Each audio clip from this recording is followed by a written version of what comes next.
Tariq Talk.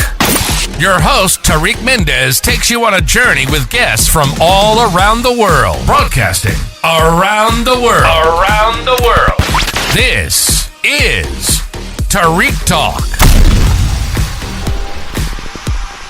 So you mentioned that this was a tray that you had to source. This is an actual prison mirror. Oh, mirror. Okay. Yes, a mirror. So they have these sort of stainless steel mirrors that they put inside of the cells, and they intentionally I mean, glass would probably be dangerous, so they have to be stainless steel, unbreakable. And I chose to use the mirrors because, for one, they're extremely important. Yeah. It's kind of a double-edged sword in two ways. Like, for one, most times the mirrors have been used for so long that you can barely see yourself, or you know, people are trying to clean them and they inadvertently scratch them. Oh, I see. And so you're not able to really see your own face within the mirror, your own reflection. Yeah. But you're still, it's still the closest, especially if you're in isolation. Yeah. It's still the closest thing you can get to seeing another person's face for that length of time. So the mirror was really important to me for that reason. Also, I wanted to move beyond painting on canvas or on wood, and I wanted to explore a surface that could be a little bit more exciting and a little bit different. And I know that there are other artists who have used mirrors, but I felt like a prison mirror would be a little bit more authentic to my experience. And also just it's not as popular. So I wanted to do something that was a little bit more it's hard to find something that's completely new. Like, the saying is there's nothing new under the sun. So I'm not trying to find things that are absolutely new, but something that's just a little bit different and not as common. Something that's that's different enough to set me apart. So that was the reason I chose the mirror. I would, I think it's interesting that these are probably for the screws, right? So that shows you how much security they have. Yes. To have that many screws for that. Yes. Wow. So that's what I was going to ask. I was going to ask, how do you feel? What do you think about it before? Because I feel like a lot of times now, people come in, and they're kind of, they stop and they're like, I like this, I like that, I like this, but I haven't yet been able to see what other people think about it so far. Well, I don't know if this is down, but my first thought was that this was some type of like antique tray.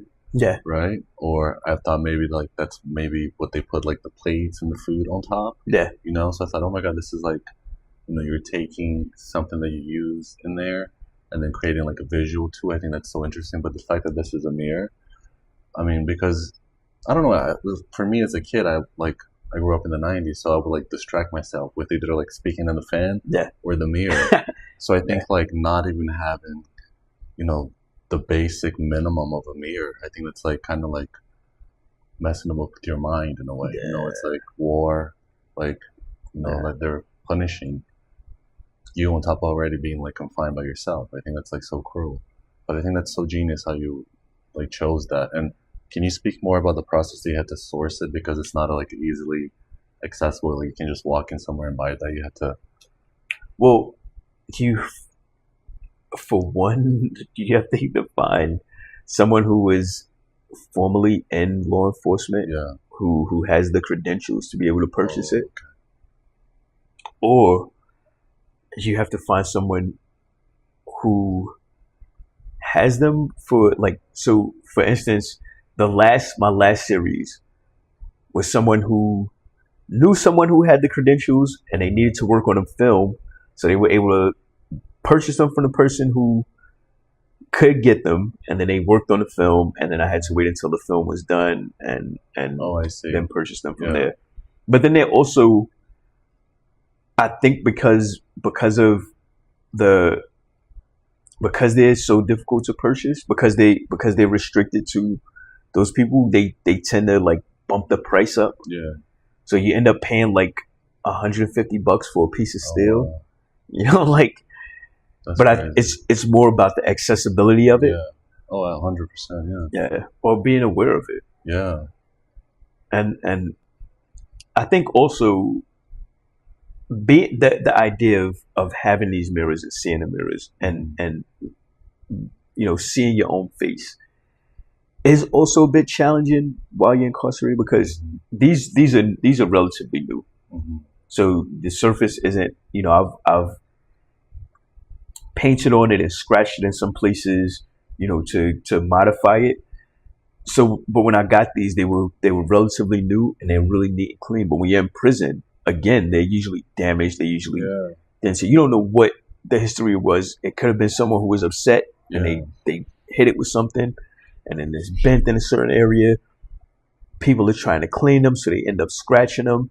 So they, when you see your face in there, it's distorted. Mm-hmm. So there's also this feeling of questioning,